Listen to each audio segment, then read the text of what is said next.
Hi, welcome to the Scoot on the Air YouTube channel. I'm Scoot. I am in my apartment in downtown New Orleans, and it's a Saturday night. So tonight we're going to do a Scoot story as part of the Truth Behind the Microphone series. I welcome all of you, and if you are a subscriber, thank you. If you're a subscriber, of course, you get notice when we do something.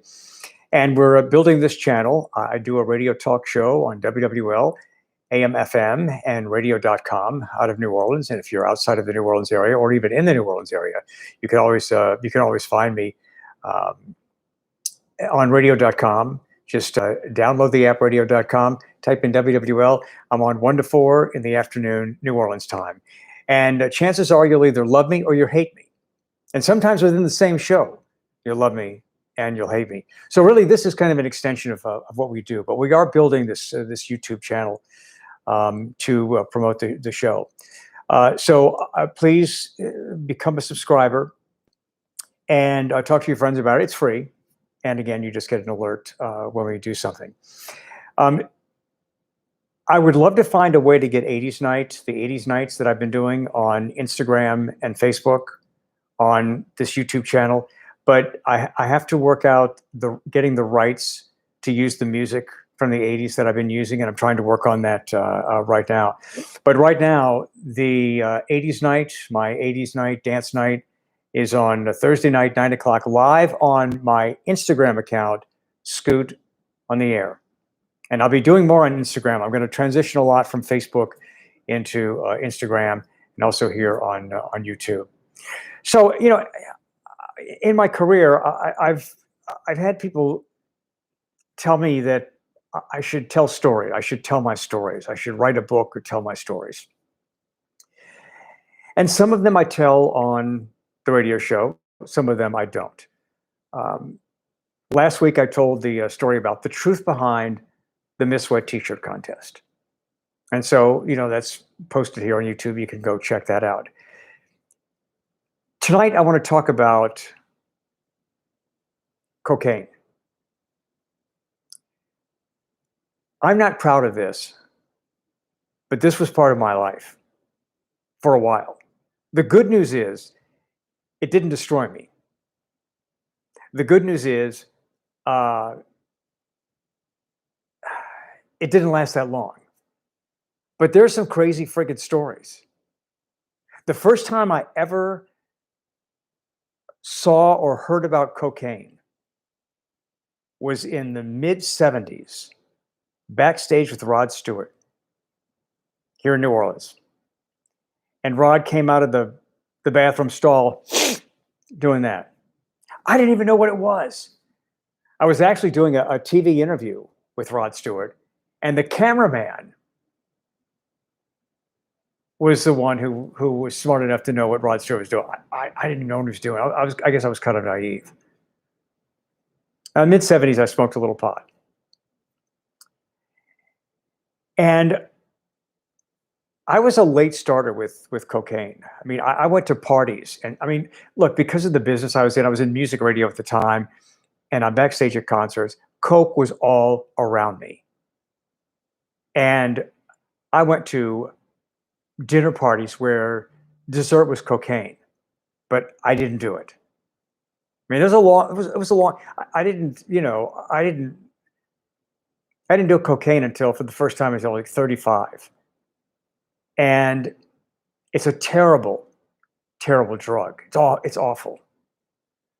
I don't want to tell these stories to promote it in any way, but just to talk about the reality of it. So one of my best stories is I was backstage at the Rolling Stones concert here in New Orleans in the Superdome. And Wolfman Jack, who was this legendary pre-Howard Stern shock jock kind of guy. Wolfman Jack is the DJ that's featured in American Graffiti. And I mean, the guy was real. I mean, there were rumors that Wolfman Jack was actually broadcasting from a boat 3 miles offshore, off the Mexican coast and the American coast, so he could say whatever he wanted to say. And it really wasn't nearly as outrageous as Howard Stern. But at the time, It was crazy. This was the 50s and the 60s. Wolfman Jack was the MC. And I don't know, I'd read that Wolfman Jack liked cocaine.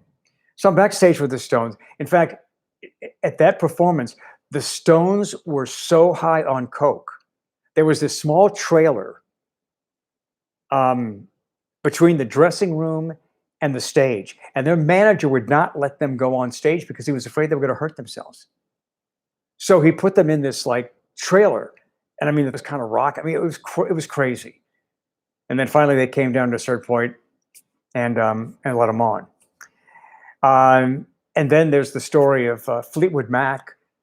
They traveled at one point. They were traveling around with cocaine in a mayonnaise jar. I'll get back to the Wolfman Jack story in just a moment. And then my actress friend, Rhonda Shear, told me that she had a date with Glenn Frey. And they get back to his apartment, and there's a mound of cocaine on the table. It is said that Mick Fleetwood snorted $15 million up his nose. Stevie Nicks. They were huge cokeheads. They're lucky to be alive. The Stones are lucky to be alive. I mean, I'm lucky to be alive because anytime you put something like that in your body and you live, you're lucky to be alive.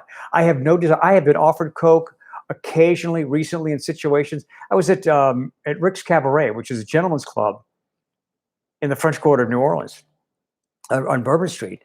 And this guy sees me. I'm in the VIP section. And this guy comes up to me and he goes, "Hey, you're Scoot, right?" And I said, "Yeah."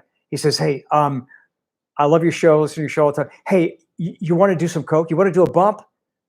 And I said, "No, I'm good. I'm sipping on some champagne." He says, come do a bump with me." "No, man, I'm good." He goes, "Okay, well, I'm going to leave a bump in the bathroom for you." I'm thinking, what, dude, you're going to leave a bump in the bathroom? Where are you going to leave this bump in the bathroom? First of all, there's a bathroom attendant in the bathroom. And you're going to leave a bump there? Excuse me, did a guy leave a bump of cocaine back in here for me? So, yeah, no, I didn't. The other time I was tempted was at and look, that's not the fault of Rick's, by the way. This was a customer. Another time I was at a wild Christmas party, and this was a couple of years ago. And this really attractive 21-year-old blonde wanted me to go in the bathroom and do coke with her. And while for 1 second I might have been tempted, I said no.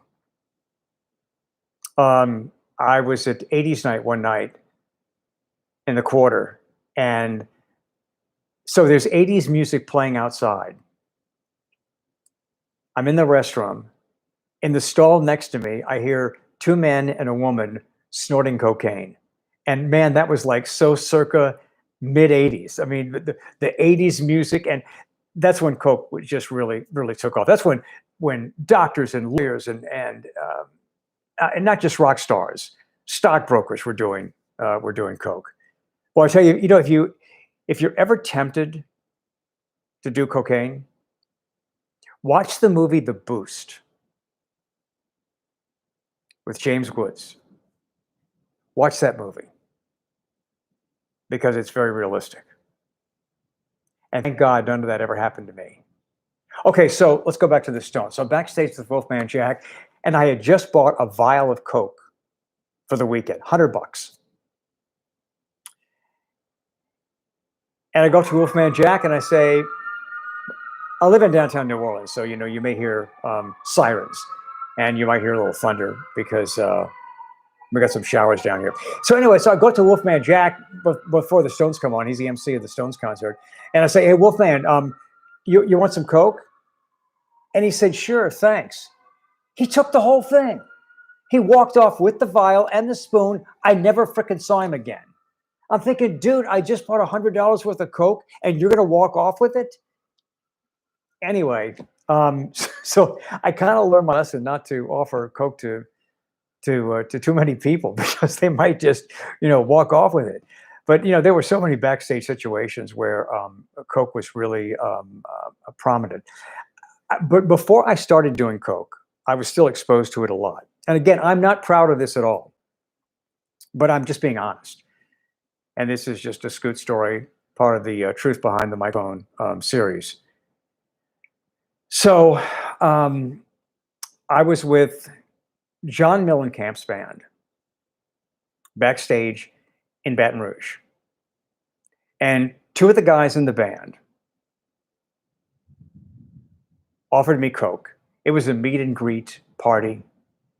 And they were a little different then than they are now.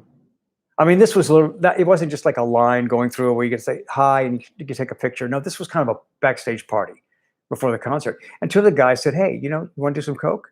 And I said, no. And at that point, I'd never done Coke before. But here's what I want to mention about peer pressure.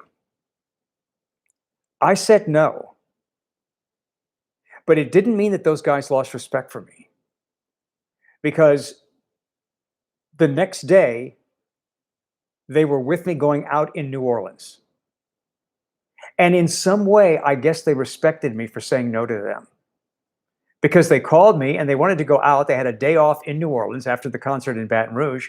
And so I'm in my black Corvette, and I've got two of John Mellencamp's band members in the passenger seat, sitting together in the passenger seat of my Corvette, and we're going to places in New Orleans. But I thought that was an interesting story about how you should always stay true to who you are. And you can win people over by staying true to who you are.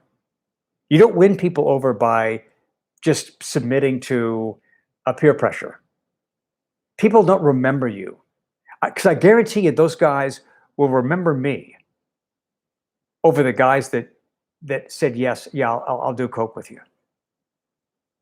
So to me, that was a great lesson. And I did go on after that point, and there was a point where I did a little cocaine, and again, I'm fortunate. It didn't cause me to lose a job. Again, it was compared to other people, it was a little minor part of my life. But they were just interesting stories. And I remember Dennis Leary. I mean, Coke was so popular back in the 80s. I mean, look, it still is today. It's still around today. Have no desire. Because here's the problem with cocaine. One bump is too many, and 33 isn't enough. Once you start, you don't want to stop. And boy, I'll tell you, that first bump or two, you just feel on top of the world. But don't do it. It's not worth it. Because quickly, you get to the point where all you want to do is feel as good as you felt before you even started doing that stuff. And it's bad. It's terrible for your heart. I mean, people die. And a lot of rock stars who have passed away, they didn't die because they took an overdose of cocaine right there at that moment. But Coke had such an impact on their heart and their bodies over the years that they died early. And the guys who are alive, they're not still doing cocaine. The Stones wouldn't be alive if they were still doing Coke. These bands that you see now that are from the 60s and 70s and 80s even, these guys wouldn't be alive if they were still doing Coke. So, learn the lesson that these people quit for a reason. I quit for a reason. And I didn't do it for that long, but I quit for a reason. Because it's bad. But they were like, I'm telling you, you would become friends with somebody in the 80s because they had Coke. You might not even like the person, but you become friends with them. Guys got the best looking chicks. Ugly guys got the best looking chicks because they had cocaine. There was even a trend with some people back in the 80s where they would allow their pinky fingernail to grow really long so they could scoop it out of the vial and snort it with their fingernail. I mean, you see people walking around, their nails are all trimmed except pinky nail. It's long in shape, so you stick it in and do it. And straws, and there were these little spoons. And I know there was a controversy back in the 80s because McDonald's had a small spoon that went with one of their one of their drinks or something, or one of their, maybe it was a milkshake kind of thing. It was a small spoon at the end, and so many people were using it for cocaine that McDonald's stopped issuing it, stopped using that. So I mean, and then there were crazy sex stories about coke, and many of them were true. So it's a part of my life that I lived, and I'm glad that I lived to tell about it. And I wouldn't recommend it to anybody. But one of my favorite stories in my career is this idea. I mean, think about it. I'm backstage with the Stones, and they're about to go on stage, and Wolfman Jack is the MC. And well, actually, it was earlier in the evening. And so after Wolfman Jack, I hand him I hand him the spoon and the vial. I thought he was going to take a bump and then go on. No, he took the whole damn thing. So I really resented that until the day he died. No, actually, I guess I kind of forgave him, but it's nothing you ever want to be involved in. So next week here on Scoot Stories, Saturday on the Scoot on the Air YouTube channel, I want to share with you why I think so many people think I'm gay. I'm not gay. Never was, never experimented, never had the slightest fantasy about any of that. But there are some reasons that some people think I'm gay. And this started very early in my career. I mean, this has followed me really pretty much throughout my career. Part of it is the way I'm built. Part of it is the way I dress. Part of it is just who I am. Every male and female has a masculine and a feminine side. And a lot of macho men are men who are afraid to be in touch with their feminine side. So they have to be overly macho because they're fighting that feminine side. Hey, you know what? When I read a book about, masculine and feminine sides in men and women, it changed my life. And I was in my 30s. And, being macho never worked for me. And I just learned to be me. And to this day, I'm just me. I love to buy shoes. I like a nicely decorated apartment. Anyway, I'll do that next week. But there are some reasons why I think people picked up on me being gay. And it even goes back to a DJ in the city who was gay. His name was Captain Humble. And it goes back to a gay character that I had on the air. And recently on 80s Night, I danced to Dude Looks Like a Lady in a red dress.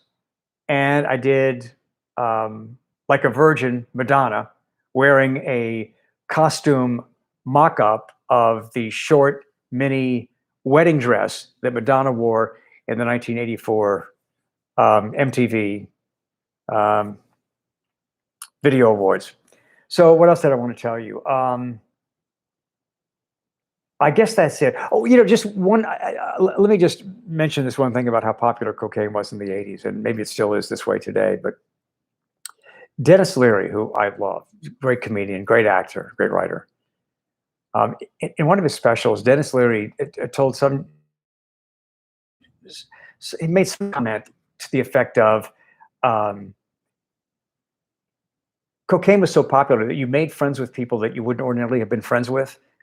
And he said, if Hitler would have had cocaine during World War II, there would have been Americans in the bathroom going, I don't think he's such a bad guy. That's the way it was. I'm Scoot, and this has been another Scoot Story, the truth behind the microphone. So I'll be back on Monday night here on YouTube, and then back on Wednesday night. And Wednesday night, I'll talk about media madness, because the other part of the Truth Behind the Microphone series is talking about the media, the business that I've been part of for 50 years now. Yeah, started pretty young. And there's a lot of misconceptions about talk radio and about Fox and CNN and MSNBC. And I like to reveal some of the truth behind the microphone, some of the truth about the media. And I have continued to study the media and its relationship with society over the years. So we'll talk about that. Also, we'll talk about the reason why people thought I was gay, and why they may still think I'm gay today. I'm Scoot. Thank you for being with me here on the Scoot on the YouTube channel. And if you haven't subscribed, please subscribe and have a great Memorial Day weekend. And by the way, this weekend, take a moment to remember why we have this weekend. We're remembering the men and women who died in the military serving our country. The men and women who fought for the right that I have to get on YouTube and do what I just did.